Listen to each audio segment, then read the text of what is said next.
यथाग्निर्दाहिका शक्ति रामकृष्णे स्थिता हिया सर्वविद्या स्वरूपां त्वां शारदां प्रणमाम्यहम। শ্রী শ্রী মায়ের কথা পাঠ। সরজুবালা দেবীর প্রথম দর্শন ১৩১৭। কলিকাতা পটলডাঙ্গার বাসায় শুক্রবার সকালে শ্রীমান বলে গেল, কাল শনিবার মায়ের শ্রীচরণ দর্শন করতে যাব, আপনি তৈরি হয়ে থাকবেন। কাল তবে মায়ের দর্শন পাব। সারা রাত আমার ঘুমই এলো না। আজ ১৩১৭ সন, প্রায় ১৪-১৫ বৎসর হয়ে গেল কলিকাতায় আছি।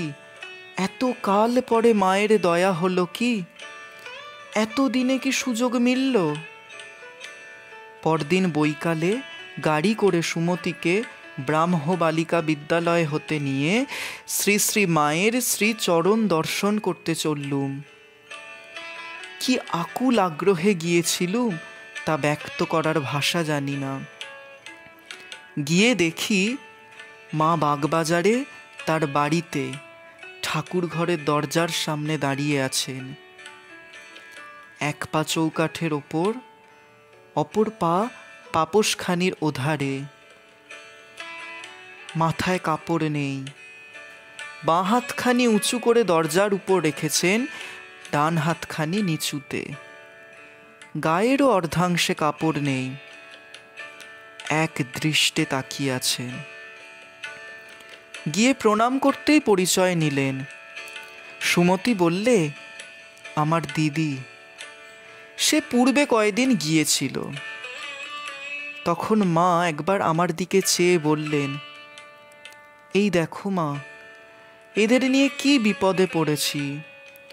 ভাইয়ের বউ, ভাইঝি, রাধু সব জ্বরে পড়ে। কে দেখে কে কাছে বসে ঠিক নেই। বসো, আমি কাপড় কেচে আসি। আমরা বসলুম। কাপড় কেচে এসে ২ হাত ভরে জিলিপি প্রসাদ এনে দিয়ে বললেন, বৌমাকে দাও, তুমিও নাও। সুমতিকে শীঘ্র স্কুলে ফিরতে হবে, তাই সেদিন একটু পরেই প্রণাম করে বিদায় নিলুম। মা বললেন, আবার এসো। এই ৫ মিনিটের জন্য দেখা, আশা মিটল না। অতৃপ্ত প্রাণে বাসায় ফিরলুম।